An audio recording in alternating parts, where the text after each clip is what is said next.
Annihilation is directed by Alex Garland. It stars Natalie Portman, Oscar Isaac, Jennifer Jason Leigh, Gina Rodriguez, Tessa Thompson, and a little appearance from good old Benedict Wong. Natalie Portman plays a biologist. She teaches biology at med school at Johns Hopkins University, and her husband, played by Oscar Isaac, has disappeared. He went on a mission. I didn't tell her anything about it, and he's been gone for like a year. All of a sudden, he shows up out of the blue, and, he's feeling really weird. He feels ill. He starts to spit blood and is rushed to the hospital. And on the way to the hospital, both the husband and wife are intercepted by, what appears to be the feds. And so Natalie Portman wakes up in this facility that's somewhere along the Gulf of Mexico. I'm not really sure if they explain where it is. It seems like Louisiana or Florida, or it's definitely not at all a coincidence that this strange happening is taking place in an area that happens to have very advantageous tax breaks. Oscar Isaac is on the verge of dying, and so this group of women, scientists and paramedics and psychologists, led sort of by Jennifer Jason Leigh, but also Natalie Portman, venture off into the shimmer, which is like this glowy sheen that has surrounded an area near the coast, and that is emanating from one central point, which is a lighthouse. So the goal is to get in there, study it, understand why it's been expanding over the last 3 years, and, get to the lighthouse and see what the source of all this is. And as they enter the shimmer, they realize that all the wildlife and the plant life is sort of all muddled and weird and mutated. And what they discover is that everything inside that shimmer sort of refracts itself. So the way that is mostly visualized is the fact that everybody and every plant and every animal's DNA starts molding and meshing with each other in a strange way. So you'll have plants with several different sort of flowers that shouldn't belong on that plant, or you have things like one of the early attacks is by an alligator that is a weird sort of albino color, but also has teeth like a shark on several rows, which alligators don't have. You'll have these weird deer creatures with flowers on their antlers. So all this extremely weird, mutated, fucked up shit that's going on. And this ties in with the central theme of the film, which is this idea of self-destruction, whether it be in people's attitudes.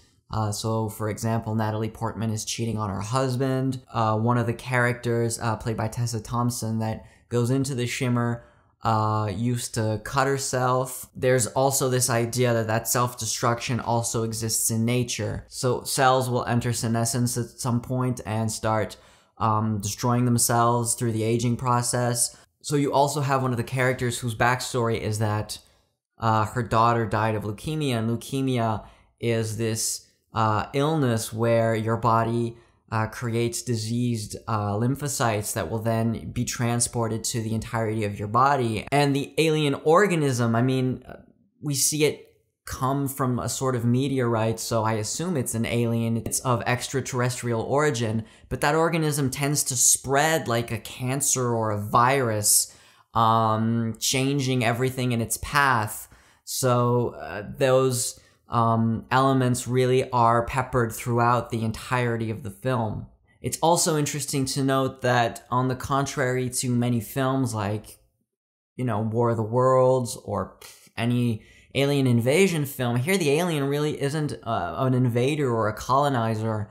It's just an organism that is trying to thrive. It's changing nature around it, but it doesn't seem like it has any ill intentions other than, surviving, reproducing, and spreading. So the film, through its visual imagery, its themes, really is trying very hard to evoke the films of Tarkovsky, like Solaris, Stalker. There's a lot of Stalker in there. Also, Jonathan Glazer's Under the Skin, and something that I really didn't expect is that there's a lot more of John Carpenter's The Thing in there than I was anticipating. And that is really one of its big limitations, is that it's not really in the same league as any of those films. It's not as sort of intellectually stimulating as a Stalker or even an Under the Skin, and it's certainly not as tense or as thrilling or as crazy engaging as John Carpenter's The Thing.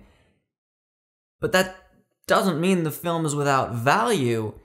It's just that it doesn't compare to any of the references that it's putting forward. Props to Alex Garland, really, for being that ambitious. I mean, I'm not the world's biggest Alex Garland fan. I do not understand the love for Ex Machina, which I think is presenting some very basic and some very cliched sci-fi and philosophical elements, and doing it in a form that's pretty flat and unengaging. So I know a lot of people love that movie, do not get it. I don't think anything that he's written has been exceptional. I know he's written a lot of Danny Boyle films, and I don't really think that Danny Boyle is all that good a filmmaker. So for me, this is by far the best thing he's been involved with, and I don't know how much of that is on the source material itself, because I haven't read the books that this film is based on. The thing about Annihilation, though, is that it is sort of a giant mess. In sort of every department, it will alternate between great and just plain bad. I mean, just in terms of the visuals, it really does possess some incredibly beautiful and haunting imagery. So what I mean by that is that some of the production design is really good. The sort of flower people that appear in the frame are really evocative. Some of the practical effects that are used for the bear are really well done. The scene with the fire in the background during the night, very, very visually engaging and stimulating, but at the same time, most of the cinematography is really kind of gross and is almost covered with this weird digital vomit, as if they put a bunch of filters in post, or, you know, they didn't know how to use the camera. I mean, some of the highlight roll-offs in the daylight are just plain disgusting. And it's sort of schizophrenic like that on so many different levels. At certain points, it's trying to reveal as little as possible, it's trying to be cryptic, it's trying to make the spectator work and make the effort of trying to understand what's going on, and then at other points, it'll just flat out, in your face, tell you everything. So the thematic element of this movie, the idea of self-destruction, is just given to you by Jennifer Jason Leigh. She just flat out gives you the entire thematic element of the film. And another thing that a lot of sci-fi films are guilty of, but this one is one of the most egregious examples, is that sometimes you'll have a bunch of really educated scientific minds in a room, and they explain something extremely basic, which is clearly not for the benefit of everybody in the room, but it's for the benefit of the audience.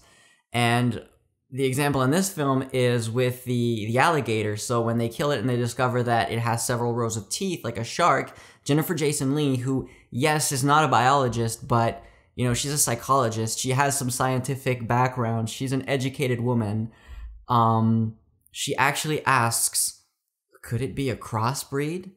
And then Natalie Portman has to explain that, no, you can't breed animals from different species, which, I'm sorry, but if you think that you could breed a shark and an alligator, yeah, you should not breed, because it would be much better if you just didn't, you know, contaminate the rest of humanity with your gene pool. And a little spoiler for what happens or doesn't happen in the movie is that I really wanted to see a cat dog.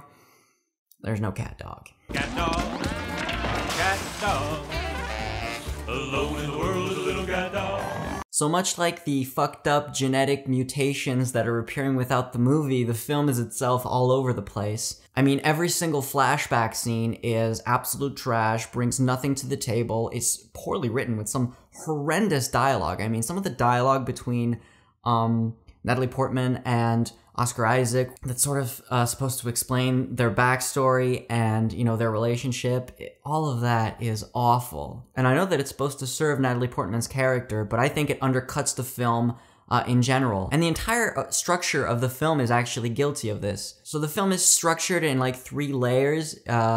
You have the flashback scenes, you have flash forward scenes in which Natalie Portman has been recovered and is talking to a bunch of scientists. So you know that she is the sole survivor of the expedition. And then the middle, which is everything that takes place like in the shimmer. That back and forth sort of really, like I said, undercuts any of the mystery, any of the suspense, any of the tension, any of the really fantastic scenes that can take place within the shimmer. You know, that bear attack scene is a very strong, very well put together, very tense sequence. Everything that has to do with the found footage elements that they pick up along the way, in which they sort of figure out what happened to the previous expedition, is again really strong, really creepy, really gross at times. It just works wonders.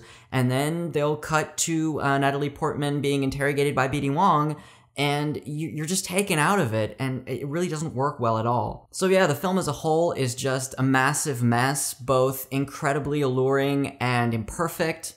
It's both striking and ugly, intriguing and boring at times. It's more complex than most mainstream films that get released in a multiplex, and at the same time, it's about half as smart as it thinks it is, at least the films that it's referencing. And I really come down with many, many criticisms, but I also came out of the movie pretty positive. Like I said, I wasn't expecting much because I'm not a huge Alex Garland fan, and the first 20-25 minutes of the film, I was really worried that I was going to hate it, and as they progressed through the shimmer, I really found elements and sequences that I could really hold on to.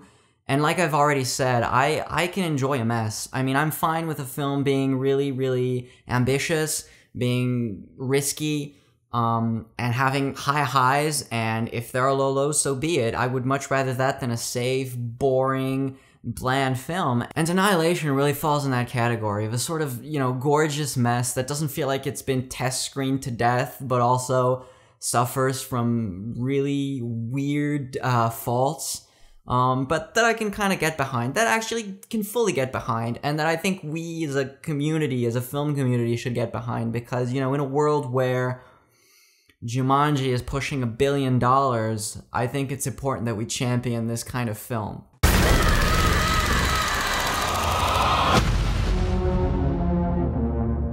So, as always, thank you very much for watching the video, and smash that like button, smash that subscribe button if you're not subscribed, and just thanks again, and I'll see you soon.